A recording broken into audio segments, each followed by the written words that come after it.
Both leaders understand what are their priorities.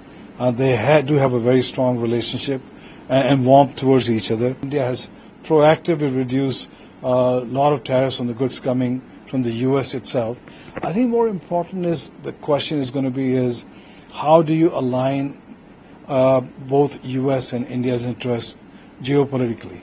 China has been abrasive, assertive, aggressive, and it does have an impact both on the U.S. and India. From that perspective, yes, China will come in. It's a fantastic opportunity between the two leaders and two countries. You have to understand Trump is trying to drive change both domestically and internationally, and India is looking at more investments and technology from the U.S. So I think it's important both leaders understand what are their priorities. They do have a very strong relationship and warmth towards each other. So I think it's an important occasion to set the agenda for the next 4 years between the two countries and two leaders. What topics do you think would come up during the discussions? We have seen that in recent days, immigration has been a hot topic, and when it comes to trade has been a persistent friction point because Trump has been calling India tariff maker. So, do you think this would come up during the discussion? So, on the illegal immigration, I don't think there is an open issue. India has very clearly stated to the administration that they will all verified illegal Indians, they'll take them back. So I think there's nothing to discuss there. But on the tariff side, Trump has called India the tariff king many, many times. And it's important to understand India has proactively reduced a lot of tariffs on the goods coming from the U.S. itself. I think more important is the question is going to be is how do you align both U.S. and India's interests geopolitically, economically, technologically, on energy security for the two countries and people to people. So I think, yes, you will have road bumps, you'll have irritants, but both sides are comfortable dealing with those issues and finding a win-win value proposition. How much do you think that China would come up during the discussions since we have seen China's aggressive stance in the Indo-Pacific? Well, China is a factor. You have to understand China has been abrasive, assertive, aggressive, and it does have an impact both on the U.S. and India. From that perspective, yes, China will come in. And I think that's where U.S. and India agree. That's where the Quad was upgraded to state level by President Trump in his first term. He sees Quad as important. So I think China will come, but also Quad will also come in and see what role Quad can play to move things forward. How do you see the defense cooperation between the two countries, and do you think that there could be big ticket announcement in that sector as well? Well, I think the defense cooperation between the two countries is robust. There are no two other countries which have more joint exercises than the United States and India. Yes, there are expectations on the part of Trump to see if India can place some defense orders. It all depends what Prime Minister Modi and the defense teams are looking for. Yes, their expectations, can they be delivered? We'll know in the next day or two.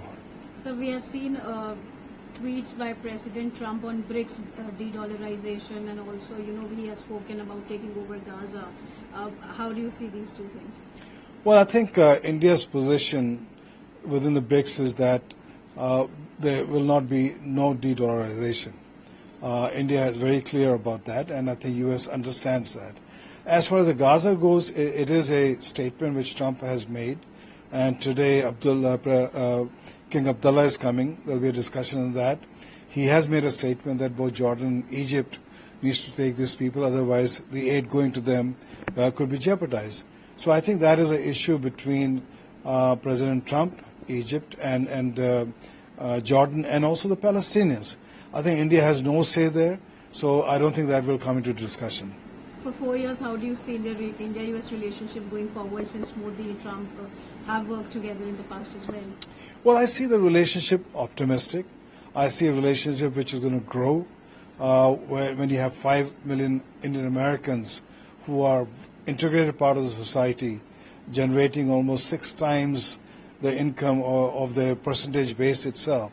So I strongly believe the relationship will continue to move forward. We will have road bumps. Any relationship, you do have challenges, but I think there is enough maturity on both sides to be able to handle those issues and take this relationship forward. And what about the trade deficit that both countries have? I think that's a non-issue. I think India has a trade surplus of almost $45 billion. India can redirect its purchase of energy away from Russia and other geographies into United States, and I think that will just disappear in a matter of time. So I think that is a non-issue. I think where we see an opportunity is more of a partnership where India has energy security with the U.S. and moving forward in the small modular nuclear plants, which is a new incoming technology which U.S. has and India needs it. So I think you will see more discussion in that arena also. So Trump has also been vocal on Bangladesh, on the situation of minorities in Bangladesh. How much do you think that this will come up? I think India basically appreciated Trump basically saying protect the Hindus in Bangladesh. Yes, there have been rumors that U.S. was behind Sheikh Hasina's removal, which is incorrect itself. I think regional security will be discussed, not just only Bangladesh, Pakistan and others in the region, Afghanistan also.